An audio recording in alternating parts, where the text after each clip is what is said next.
Production support for InFocus is provided by Hoosier Energy, providing electricity for Central and Southern Indiana electric cooperatives and their member customers.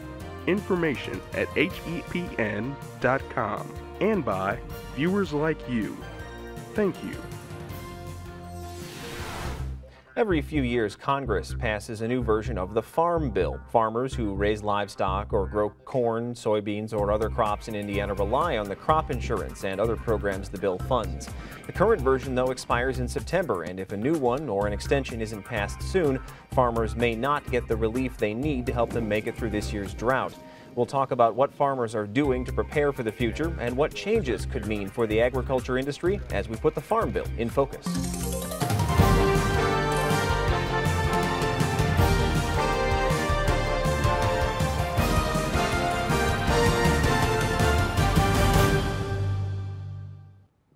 And thanks for joining us for this edition of In Focus. I'm Stan Jastrzebski. The Senate passed a version of the Farm Bill last month, and now the House of Representatives is negotiating its own version of the bill that provides insurance and subsidies to farmers across the nation. As WTIU's Gretchen Frazee reports, the money allocated will be less than in previous years, and farmers are now preparing for how that'll affect their businesses. The Farm Bill provides subsidized crop insurance, direct payments, and financial incentives for farmers to dedicate some of their land to conservation initiatives. Indiana Farm Bureau spokesperson Megan Ritter says farmers in Indiana benefit differently from the various programs. There are different kinds of programs for different farmers. So maybe the crop insurance program works mostly for fruits and vegetables and corn and soybeans, and those.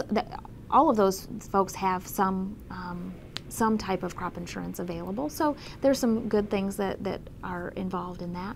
And livestock farmers participate a little bit more heavily in some of the conservation programs. Versions of the Farm Bill being considered in Congress send billions less to farmers over the next 10 years. Many of those cuts are coming out of the direct payments, money that is allocated per acre of farmland regardless of how much is grown on the land or how much that produce is selling for on the market. Mark Legan, owner of Legan Livestock and Grain in Greencastle, says he doesn't mind the cuts because he knows farmers must do their part to bring down the national deficit. I think in general farmers realize that some things have to change in Washington, D.C., that we're going to have to get spending in check, and agriculture, unlike a lot of sectors of the economy, has enjoyed some good times the last few years. Legan says he's most worried about possible cuts to the insurance program. He says this year's drought has reaffirmed the need for that insurance. Particularly in the last 4 or 5 years, we've seen costs basically double on a per acre basis to put out an acre of corn or even soybeans.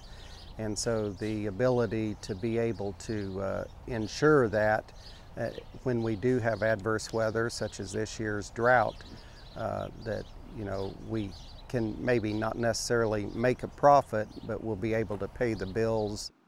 Indiana is ranked 5th nationally in corn production and therefore was one of the states that was most affected by the drought. USDA Undersecretary Michael Skuse toured some of the hardest hit farms and says now that the Farm Bill has passed the Senate, he hopes it will pass the House to offer some immediate relief.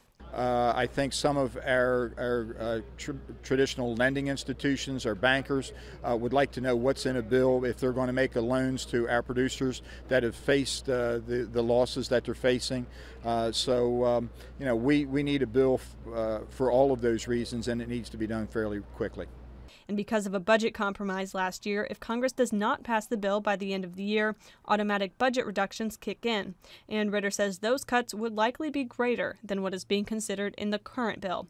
The ag committees would be required to sequester or cut programs even in the current farm program.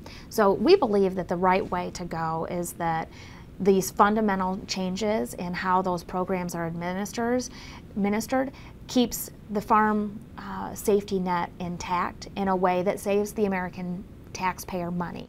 Farmers are building the cuts into their future budgets, but with the cost to grow crops such as corn and soybeans increasing each day, many say it's hard to plan ahead.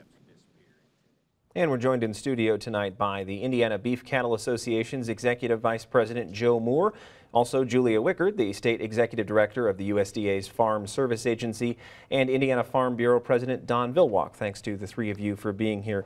I want to get to the idea of what a farm subsidy is right at the top here in case people may not understand that. Let's start with you, Don. We'll come back this way. Give me an idea of what sorts of subsidies we're talking about to farmers and also what it means to potentially be doing away with some of those in the next version of the bill. Well, that's a great question to start off with, and we've had a farm bill since the early 30s when the Roosevelt administration passed farm programs way back then that farmers needed additional assistance, that the prices they received in the marketplace from consumers weren't necessarily paying all the bills. And so the concept then that the government could step in some way, subsidize a farmer's income, is when that idea was originally born. That has evolved through numerous farm bills through the years, but in today we're really in a revolutionary phase of farm bill adoption, as before we've always paid farmers in some way on acres they planted, or maybe in past years even acres they were paid not to plant. We haven't had that scenario since the 1996 Farm Bill. Farmers are not paid to not plant. That has gone away. But we did have a program in place that was called a direct payment. So for corn and soybean and wheat and cotton and rice farmers in particular, they were paid so many dollars an acre, depending on the crop, as a addition to their income. And those levels changed with each commodity. And so that was known as a direct payment. And usually when farmers, the marketplace was usually depressed, that was probably a pretty good idea. But in recent times, because of the expansion of demand for crops through China and the world marketplace, whether through renewable fuels and ethanol in that marketplace or a growing livestock sector, the markets have treated agriculture very well. And so we as an agricultural community, especially here in the Midwest, have said that's not right. Farmers should not get a subsidy in a year where they're making good income. And so the new farm bill we're going to talk about here in a minute, really those direct payments are going away. Julia, are you hearing what we heard from Mark Legan, that farmers really do feel like they need to do their part to do things such as bring down the national debt and contribute in that way? Absolutely. I think as we look at agriculture in general, I think our farmers, both here in Indiana and across the country, know that they must do their part, and they have. And they're feeding the nation, they're feeding the world. But I think Mark says it best, that we certainly have to get in step with our national expenses, our national debt, and it's our time to do that. We certainly have some small to mid-sized growers and producers in Indiana that through that transition period of going from no direct payment, going from a direct payment to no direct payment will be a transition for many. But I think the knowledge is there from our livestock and growers across Indiana that they know that they're going to have to do that. I'll put this to you, Joe. I wondered, as I was thinking about this morning, if there were farmers who might think, it's not the farmers who got us into this economic mess we're in. Is it fair then to ask farmers to do things like try to reduce the debt? Are there people you've come across who think maybe this is unfairly being put on the back of some farmers, especially the small and mid-sized farmers that Julia referenced? I have not heard that, and just the opposite, really. I think beef producers in Indiana and across the country realize that we're kind of all in this together, and we have to cut the debt, we have to cut costs, and they're willing to share in that burden. Let me ask you and go back down and get reactions. You and I were talking a little bit about this before the show. I wondered, is there ever a debate between, say, the livestock farmers and the corn or the wheat farmers in terms of who feels like they're getting a better deal with each successive bill, or do people feel like, hey, my neighbor's gotten a better shake out of this than I have? Is it ever thought of in that way, or is it, as you say, people think they're in it together? As I told you earlier, I believe they do believe they're in this together. And I have not been in any conversation with my partners in corn or soybean or pork who would begrudge something they got out of a farm bill. I have never heard anybody talk like that. So, Either of the other two of you ever heard that people are anything but team players, I guess? I think our crop producers, our corn and soybean producers, know that their first point of sale is the livestock sector, and we are in this together. And there will be differences, but at the end of the day, it's about, you know, feeding America's population and feeding the world. We're on a global marketplace, and I think our producers understand that. right.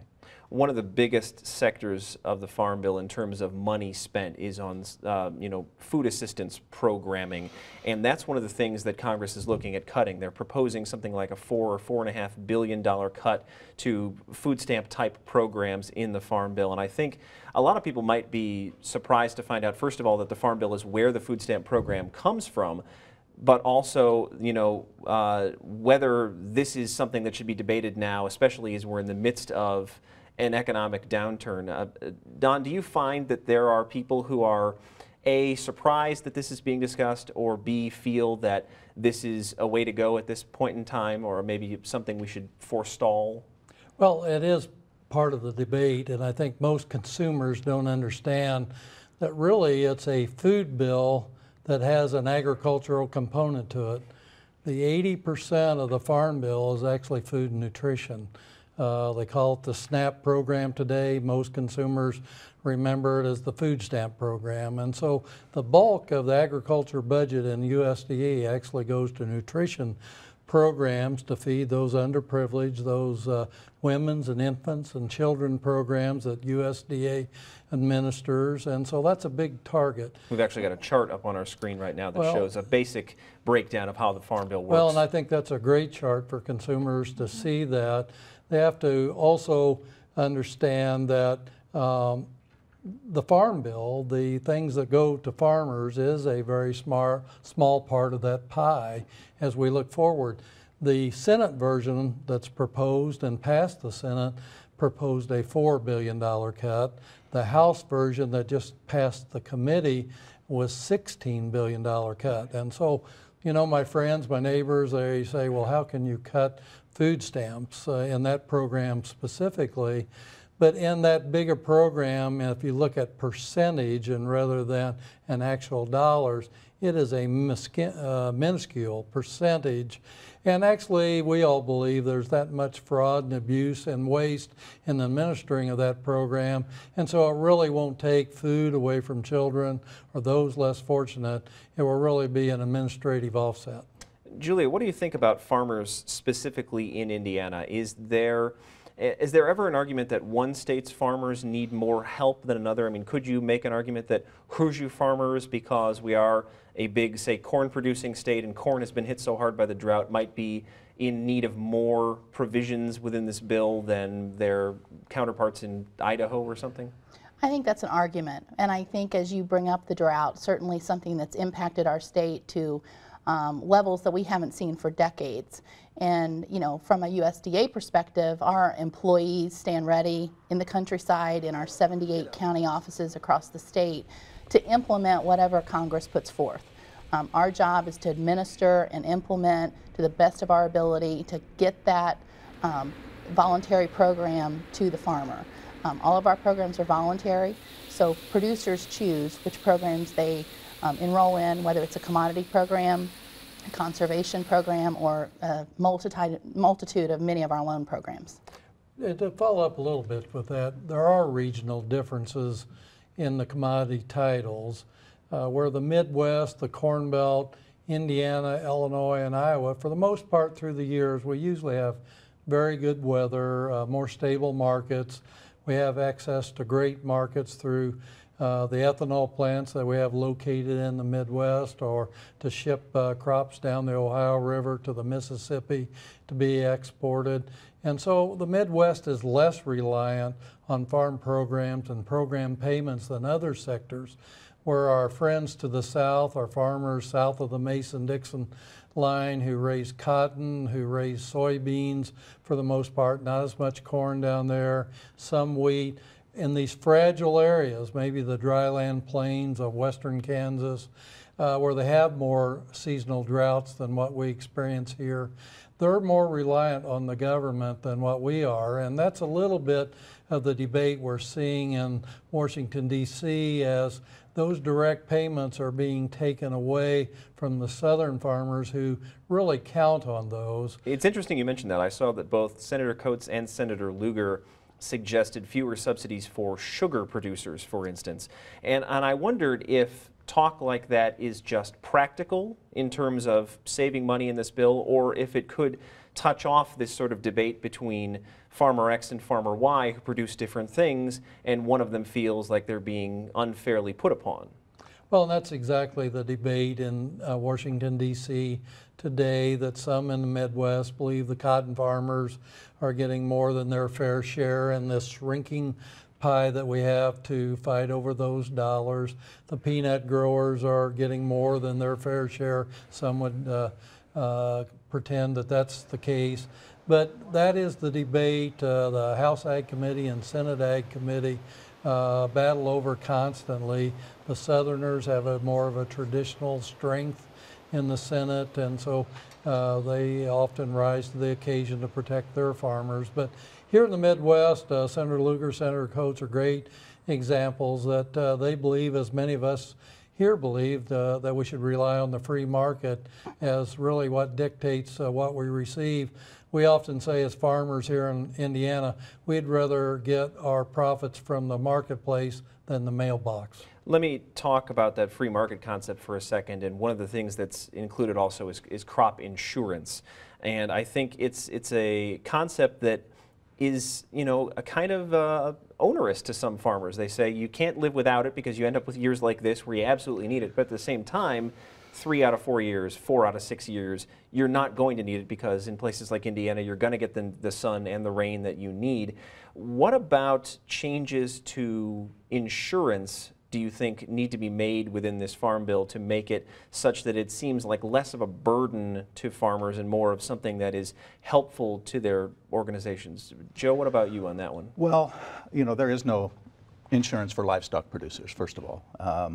But I think as an industry, we believe in the free marketplace, and we believe that those protections, those safety nets, are probably better left in private hands and moved away more so from the government. And that's the general direction the beef industry would like to see that go. Julia, your thoughts on farm insurance? Well, I think as we look at the crop insurance system, and I think Don can share some insight as well as a producer himself, but probably crop insurance is the best of both worlds in terms of a public-private partnership, where we have the government through the Risk Management Agency working in tandem with local crop insurance agents all across the country in implementing and providing crop insurance to you know, grain producers. You know, Joe's exactly right. As a beef producer myself, I don't have the opportunity to obtain livestock insurance through the government. But it is a public-private partnership, and those producers never, and Don can talk to this, never actually insure their entire crop. Right. Don, your thoughts? Well, and I think that's true. I think some of the frustration farmers have is that we are going through this tremendous drought. But farmers, even if they buy the Cadillac of all crop insurance, the very best coverage they can purchase, it will only cover their expenses and not their income. And so I think there's some sense of frustration there. So as Mark Legan said in your tape earlier, you know, we will be able to pay back the fertilizer dealer, the fuel dealer, the seed dealer for our input costs, but there will be no income for farmers in Indiana until they harvest a crop in 2013 next fall. So I think that's some of the frustration with crop insurance, because you can't insure a profit. I guess if you look at insurance as an industry, though, there's a chance for fraud and abuse, a little bit like insuring your house for more than it's worth. And so as it deteriorates, well, then the chance for fire or something bad to happen to that house may be in the system. And so the crop insurance industry understands that, the government understands that, and so that's why the best program you can get is only 80% insurance. Joe, there's money in this bill for livestock conservation efforts Right. as well. Tell me about those. Well, we were very happy that the conservation title remained. Even though it was cut, there was some concern that it would disappear. We didn't know how deep the budget cuts would go. And we are very happy that cattle producers will be able to set aside land to improve the water, the soil, wildlife habitat. And they can partner with the government, use some of their own private funds in addition to federal monies to make that happen on their land. Is this a more recent phenomenon, or is this something that's been going on and now is just getting kind of more attention? I would think probably more attention. I mean, it's been in the last, I can't tell you how many farm bills, Yes. but a long time. It leads me to another thought, which is around here in Bloomington, there's a lot of talk about, for instance, organic produce, organic food and things like that. And that seems to be sort of in the vanguard of what I keep hearing about from farmers is we want to be more sustainable, but it's going to cost us a little more to be able to stray away from some of the other methods, you know, of fertilization and things like that, and protection of our crops from pests and such. But what about balancing the, I would say, relatively small number of organic farmers with the more traditional farm processes that produce, I would say, probably the great majority of what it is that we consume? How do you go about making a balance between people who want to serve this kind of niche customer base versus, well, everybody else? Julia, what are your... I think there's a place for everyone. You know, there is the niche market of the organic producer. We have small fruit and vegetable growers across Indiana. We have large livestock producers, and we have large and small grain producers. And I think that's the neat aspect about American agriculture, is that everyone can be a part of the process. You know, whether it's big or small, ultimately at the end of the day, it's about feeding the world. And I think that's very special for our industry. Don, I want to ask you about the debate that goes on between big farms, and you own a fairly large farm yourself, 3,000 acres or something approximately, yeah. And some of the smaller farmers who can't afford to, or by luck don't have that much land.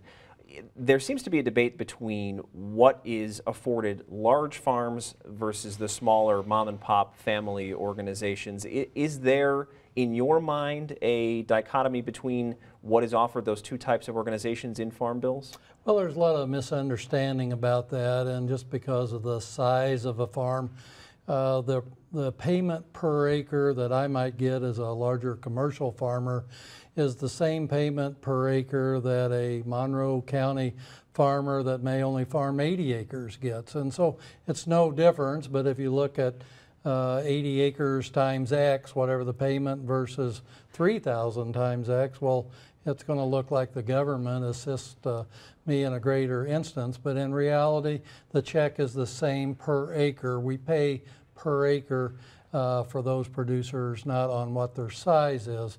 On the other hand, there are some opportunities for smaller farmers where we're limited by payment limitations. That's one of the new additions as the federal government tries to decrease the budget. Well, one of the ways to save is not to pay larger farmers as much, and so you hit a ceiling or a cap against those payment levels. Julia's agency, the Farm Service Administration, monitors that very closely, and the paperwork that we have to fill out every year for her. Is that something you've run into yourself? Oh, well, every farmer that participates in Farm Service Agency programs fill those forms out, and so you know, it does make sense, and to some degree that, and we're in the scheme of things, our farm may seem large to someone in a smaller county or a non-rural county, and in reality, I'm an average-sized farmer in my locale. They don't consider me a large farmer, so it's all relative. But there are special programs that a undersized producer, I guess, Julia, might be eligible for some income assistance or different program that I, as a larger farmer, may not qualify for. So I'd like to get a feeling on from each of you, starting with Joe on this next one. The Farm Bill right now is passed about every 4 years, you know, not barring continuations, extensions, things like that. Since it seems that there's been some change in the way that the agriculture industry does its business, especially in the last, 5, 10, 20 years, would it be worth looking into updating these measures more frequently to make sure that you follow the sign of the times? Well, the immediate thing comes to mind is the difficulty in passing the Farm Bill to begin with, and I can't imagine going through this process much more frequently than every 4 to 5 years. I think there's probably a lot to be said for evaluating what is in there on a pretty regular basis, but it is an extremely difficult bill to pass. But nonetheless, I mean, and Julia, just because something's hard, the old JFK thing, we do this, not because it's easy, but because it is hard. Right. Does that make it worth considering in your mind at all? Well, I think the Farm Bill is there to provide that safety net, to make sure that your viewers and Americans in general have that safe, affordable food supply. I would agree. It's very difficult for two chambers of Congress to come together and ultimately decide something that fits the entire country. One size doesn't fit all, but I think what we do in America in general is we figure out how to make things work. Right. And I think at the end of the day, that's where we'll be. And really, it's America's investment to do just exactly what Julia's well said, is it puts a safety net under our food supply to make sure farmers are going to be around next year. This drought payments and crop insurance that we get will allow Indiana farmers to be able to go to the bank next spring, take out a loan, make a massive bet that Mother Nature will hopefully provide some weather, that they can plant a crop and reap a harvest, that consumers will have a food supply, as Julia said, that is abundant and reasonably priced and exceptionally safe. And not all countries can say that. And so we're so blessed here, and for less than 10 cents a day by American consumers to provide this safety net, I think it brings to light to many that we don't have to import a lot of food into this country, that American farmers are able to produce this supply on our own. All right, well, my thanks to the three of you. Unfortunately, we've run out of time, but it's good to be able to get to talk about some of these complex issues and be able to talk about, legislation that's many, many pages long, but I think you three did a really nice job of helping us distill that down today, so thanks for your time. Appreciate that. Thank you. Thanks to also all of you who watched and listened tonight. Please send us your questions for next month's program. The email address is infocus@indiana.edu. You can also leave a comment or see portions of this show by going to our website. That is indianapublicmedia.org/infocus. Thanks so much. Have a nice night.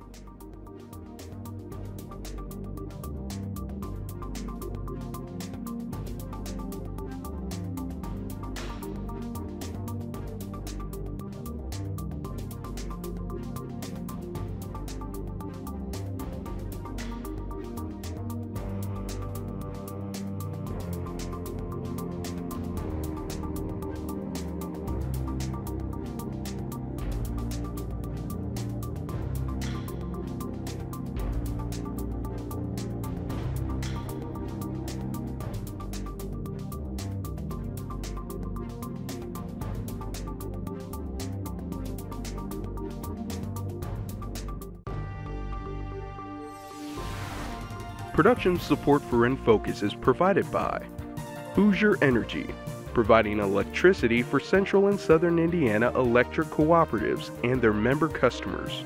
Information at hepn.com, and by viewers like you. Thank you.